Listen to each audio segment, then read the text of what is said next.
तो बहुत सारे इंडियन फुटबॉल फैंस का सपना पूरा होता हुआ नेमार जूनियर हमको इंडिया में खेलते हुए देखने को मिलने वाले हैं। कितना ज्यादा अनबिलीवेबल है ये। और हमको थैंक यू यहाँ पे करना पड़ेगा सऊदी प्रो लीग का। और यही एक तरीका था जिससे हम देख सकते थे कि इतने बड़े प्लेयर्स हमारी कंट्री में इंडिया में खेलने आए। और champions league, Asian champions league, not UEFA Champions league, AFC Champions League. तो एएफसी चैंपियंस लीग में एशिया के वेस्टर्न रीजन के ड्रॉ निकले और ग्रुप डी में मुंबई सिटी का मुकाबला होगा अल हिलाल से। यहाँ पे अल हिलाल, नसाजी, मुंबई सिटी एफसी और नवबहौर, ये 4 टीमें होंगी ग्रुप डी में। तो एएफसी चैंपियंस लीग का फॉर्मेट थोड़ा सा अलग है as compared to UEFA Champions League. तो यहाँ पर आप देखेंगे कि एशिया को 2 रीजन में बांटा जाता है, ईस्ट और वेस्ट। दोनों के अलग अलग ड्रॉ निकलते हैं, दोनों में 20-20 टीम्स होती हैं। और दोनों जगह आपको दिखेंगे कि 5-5 ग्रुप बने हैं 4 टीमों के। और ग्रुप डी में जैसे आपको दिखेगा वेस्टर्न रीजन में मुंबई सिटी एफसी है अल हिलाल के साथ, उसी तरीके से आपको ईस्टर्न रीजन के भी यहाँ पे ड्रॉ देखने को मिलेंगे। तो 10 ग्रुप बनते हैं टोटल 4 टीमों के, तो 40 टीमें होती हैं। तो आपकी 10 टीमें तो ग्रुप टॉपर्स के होने के वर्चू से सीधा क्वालिफाई हो जाती हैं, उसमें उनको और कुछ नहीं करना होता। जो ग्रुप टॉपर्स होते हैं वो सीधा राउंड ऑफ 16 में जाते हैं। अब बाकी 6 टीम्स कैसे डिसाइड होती हैं कि जो वेस्टर्न रीजन है उसमें जितनी सेकंड प्लेस टीम आएंगी, तो उसमें जो टॉप 3 टीम्स होंगी उनकी एक अलग से टेबल बनेगी, और उनमें जो बेस्ट 3 टीम्स होंगी उनको राउंड ऑफ 16 में जगह मिलती है। और सेम ईस्टर्न रीजन में भी होता है, जो 5 ग्रुप्स की सेकंड प्लेस टीम है उनकी एक टेबल बनेगी, और उसमें जो टॉप 3 टीम्स होंगी वो राउंड ऑफ 16 में जाएंगी। तो इस तरीके से जो है आपकी 16 टीमें निकलती हैं 40 में से। ग्रुप स्टेज एक राउंड रॉबिन फॉर्मेट में खेला जाता है। हर टीम से 2 मैचेस खेलेगी, एक अपने होम पे, एक उनके होम में। और जब अल हिलाल और मुंबई सिटी का मैच होगा तो अल हिलाल को इंडिया आना पड़ेगा मुंबई सिटी एफसी से खेलने के लिए। 7 नवंबर को होने वाला है ये मैच। और क्योंकि मुंबई फुटबॉल अरीना, जो कि यूजुअल होम है मुंबई सिटी एफसी का, वो एलिजिबल नहीं है बाय द एएफसी स्टैंडर्ड्स इस एएफसी चैंपियंस लीग का मैच होस्ट करने के लिए, तो वेन्यू यहां से शिफ्ट करके पुणे कर दिया गया है। पुणे में बलेवाड़ी स्टेडियम है, श्री शिव छत्रपति कॉम्प्लेक्स, वहां पर होगा। लेकिन वहां भी अगर हम कैपेसिटी की बात करें तो बहुत ज्यादा कैपेसिटी नहीं है, 12,000 के आसपास की कैपेसिटी है।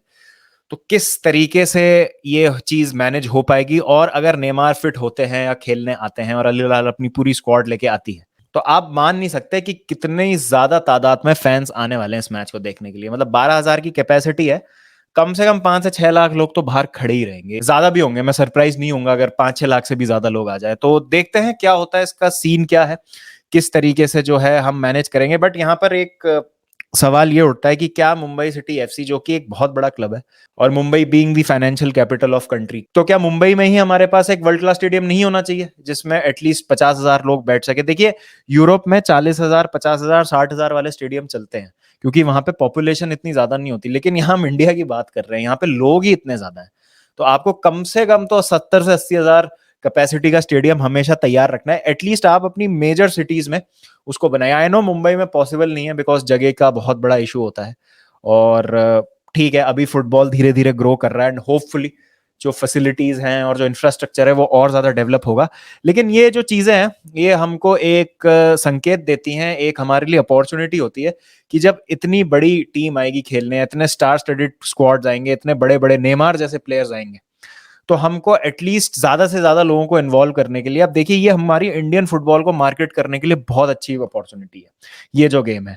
और ज्यादा से ज्यादा लोगों तक ये गेम पहुंचेगा क्योंकि हम जानते हैं कि नेक्स्ट सीजन से सऊदी प्रो लीग बहुत ज्यादा लोग देखने वाले हैं, एएफसी चैंपियंस लीग पे भी नजर रहेगी लोगों की। तो यहाँ पर जब हम देखेंगे कि इतने कम कैपेसिटी वाले स्टेडियम में मैच हो रहा है, तो एटमॉस्फेयर नहीं बनेगा। जो एटमॉस्फेयर हम बना सकते हैं, जो हम में कैपेबिलिटी एज इंडियंस, जब हम अपनी टीम को सपोर्ट कर सकते हैं, और आपको पता है कि क्या माहौल होता है एक स्पोर्टिंग इवेंट में जब हम सब मिलके इंडिया को या इंडिया की किसी भी टीम को सपोर्ट करते हैं, तो आई थिंक कुछ इसके लिए हमको सॉल्यूशन निकालने की जरूरत है। बट आई एम हैप्पी फिलहाल कि अभी एटलीस्ट इतने बड़े प्लेयर्स और इतनी बड़ी टीम खेलने आ रही हैं यहाँ पे, और देखते हैं क्या होता है। मैं कोशिश करूंगा इस मैच को अटेंड करने की, बट होपफुल मैं ज्यादा हूं नहीं, बिकॉज जैसा मैंने कहा सिर्फ 12,000 कैपेसिटी का स्टेडियम है। तो क्या टिकट्स मिलेंगी, कैसे मिलेंगी, कहां से मिलेगी, उस सब पे एक बार हमको नजर डालनी पड़ेगी। लेकिन काफी इंटरेस्टिंग होगा देखना, और नेमार को इंडिया में खेलते हुए देखना कभी सोचा ही नहीं था हमने। मतलब लास्ट सीजन तक भी आप अगर पिछले साल कोई आपको बोलता कि रोनाल्डो या नेमार के फ्रेंडली नहीं, एक कॉम्पिटिटिव गेम खेलने के चांस बन सकते हैं इंडिया में, तो आप क्या बोलते हो उनको? तो भाई सऊदी लीग ने ये किया, and we should all thank Saudi league कि उनकी वजह से जो है ये पॉसिबिलिटीज बन पाई। एंड होपफुली अगर आई होप अगर राउंड ऑफ 16 में पहुंच जाती है मुंबई सिटी एफसी, कैसे तो हु नोस अल नसर से वहां मुकाबला हो जाए हमारा और हमको क्रिस्टियानो रोनाल्डो देखने को मिल जाए, तो let's keep our fingers crossed और देखते हैं क्या होता है। बट अभी के लिए I am quite excited and quite happy कि इतने बड़े बड़े जो प्लेयर्स हैं वो इंडिया में खेलने आएंगे, और हमारे लिए एज इंडियन फुटबॉल एक्सपोजर के लिए तो अच्छा ही है, प्लस मार्केटेबिलिटी के लिए भी बहुत अच्छा है। बहुत लोग जो है अब इंडियन फुटबॉल की बात करने लगेंगे इसके बाद, तो देखते हैं क्या होता है। अब बात करते हैं, चेल्सी और लूटन का मैच है और बहुत खराब परफॉर्मेंस रही थी चेल्सी और वेस्ट हैम की, उस पर ऑलरेडी हम बहुत ज्यादा बात कर चुके हैं। तो क्या होगा इस मैच में? मिखाइलो मुद्रिक इंजरी से बाहर हो चुके हैं, चुक्कोमेका को इंजरी हो गई है मेजर, रीस जेम्स नहीं है, एनकुंकू ऑब्वियसली बाहर हैं, और भी कई सारे प्लेयर्स, 7-8 प्लेयर कुल चेल्सी के बाहर हैं इंजरी की वजह से। पोचेटिनो ने अपनी प्रेस कॉन्फ्रेंस में भी कहा था कि हम थोड़ा अनलकी रहे हैं इंजरीज की वजह से, और रोमियो लाविया को भी अभी कुछ वीक्स लगेंगे इंटीग्रेट करने में उनको टीम में। तो क्या हम एक्सपेक्ट कर सकते हैं चेल्सी से? तो देखिए, सबसे इंपॉर्टेंट बात यह है कि मोइसेस काइसेडो पूरे सिलेक्शन के लिए अवेलेबल होंगे। काफी उनका एक ट्रेनिंग सेशंस हो चुके हैं टीम के साथ, और एज अ सब्स्टिट्यूट भी आया था वो लास्ट मैच में, तो हमने देखा था उनका परफॉर्मेंस कुछ खास रहा नहीं था, एक पेनल्टी भी उन्होंने कंसीड कर दी थी। तो आई होप कि कुछ फिटनेस, कुछ मैच शार्पनेस वापस आई होगी उनमें। और अगर हम बात करें टीम सिलेक्शन की, तो क्या टीम मुझे दिखती है इस मैच में खेलते हुए? तो ऑब्वियसली गोल में होंगे रॉबर्ट सैंचेस, लेफ्ट बैक होंगे बेन चिलवेल, राइट बैक होंगे आपके मालो गुस्तो, सेंटर बैक पेयरिंग में मैं देखना चाहता हूँ थियागो सिल्वा और लीवाई कॉलविल को।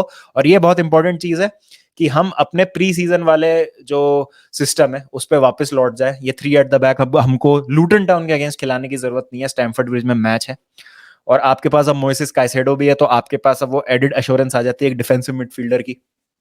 तो ज्यादा अब आपको एक्सपेरिमेंट करने की जरूरत नहीं है, ट्राइड एंड टेस्टेड फॉर्मूला के साथ जाए, डबल पिवट खिलाए आप एंजो और काइसेडो का।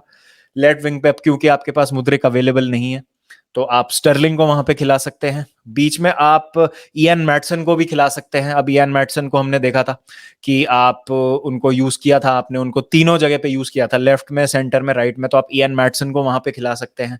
और आप राइट में खिला सकते हैं नोनी मदुएके को, और स्ट्राइकर आपके हो सकते हैं निकलस जैक्सन। लेकिन ऑब्वियसली हमने गैलेगर को भी वहां पे खेलते देखा, तो मुझे एक फीलिंग आ रही है कि हो सकता है कि ये 4-3-3 हो जाए, जहां पे गैलेगर और काइसेडो का डबल पिवट हो, जिसमें एंजो को थोड़ा आगे हम खिला सकते हैं। तो कुछ भी हो सकता है, बट मैं चाहता हूं कि एक प्रॉपर 4-2-3-1 सिस्टम में हम खेलें और इयान मैटसन को यहाँ पे यूज किया जाए, बिकॉज अभी तक उनको हमने स्टार्ट करते हुए नहीं देखा है। और अनफॉर्चुनेट है कि चुकोमेका और एनकुंकू को अभी इंजरी हो गई है, तो हमारे पास एक प्रॉपर नंबर 10 खिलाने वाला कोई प्लेयर नहीं है।